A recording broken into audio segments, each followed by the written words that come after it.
Every week we like to take you inside some of the communities that make up the fascinating mosaic of life here in the Holy Land. Our reporter Shelby Weiner is joining me now to tell me where she was this week. Well, this week we went to the north of Israel, to Haifa, where we visited the Ahmadiyya community. Now, the Ahmadiyyans are a branch of Islam, but they have a very special message that makes them a unique community. So we went to meet them on Friday for their Friday prayers. Check out the report. Let's take a look.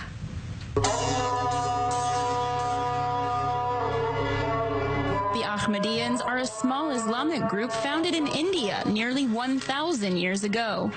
Today, the faith has a small community of 3,000 here in the Holy Land, with their headquarters in Kababir, a suburb of Haifa on Mount Carmel.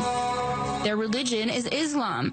However, they practice their beliefs in a different light. Prophet Muhammad is our prophet, the Quran is our holy book. And I said that the founder did not come with a new religion or a new faith. He just came to fix the interpretations in religions, the interpretations that made religions today to be a source of violent, killing, hatred, instead of being a source of love. Mirza Ghulam Ahmed established the belief in 1889. Ahmadiyyans believe he was chosen by the divine to be the world's reformer by preaching messages of love and unity.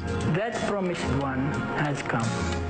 He said that I am not only the Mahdi for Muslims, I am also the promised Messiah for the Jews. I am the Mashiach. I am Jesus Christ. I am the Krishna or Buddha or Zardasht or Confucius, those figures which are foretold in all religions that they will come in the future. He said, I am that person, and I represent all these reformers. While the Ahmadiyyan religion is fairly new, it focuses on Islam's beginning. Believers say Islam today has evolved far from what the Prophet Muhammad practiced in ancient times. Ahmadiyya actually is the true Islam.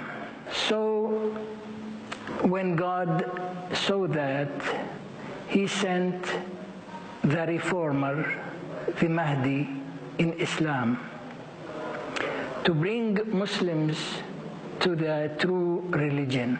Our mission is not to separate. Our mission is to unite. This is the true Islamic, that's the foundation of Islam. That's the teaching that Prophet Muhammad came with.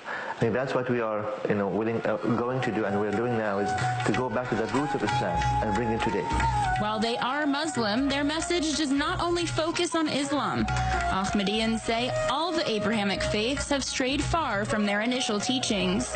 And I think it got to the extreme point today that the way we interpret God's words, I think, create a clash and a problem between the same people who believe in the same holy book and the same prophet. I think, look what happened to us all. In Judaism, we have one Moses, one Old Testament, they're divided. Christians, the same thing, we have one Jesus, one Bible, more divided. Also with Muslims, the same thing. And the question, what was the mission of the prophets? To divide or to unite? Far from the mainstream, these peace-loving Muslims represent hope for the future, that one day children of all faiths can worship together in harmony. Shelby is still here in the studio with me. Shelby, first of all, great piece. The first question that comes to my mind is, how big is this community here in Israel and around the world, and how do they get along with the other Muslims? So the statistics are a bit confusing. We've got estimates of 10 to 20 million worldwide in over 200 countries. But many places, especially in the Middle East, don't accept this sect of Islam, and because of that, it makes defining the number very hard, because people have to keep it secret.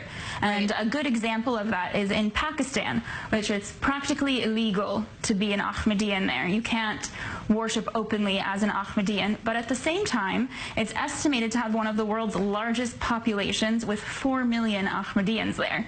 So it shows you how complicated it is.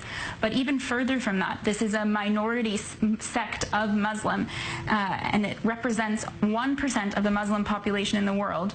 So it's a very, very small group within a large religion. They have fears about being persecuted.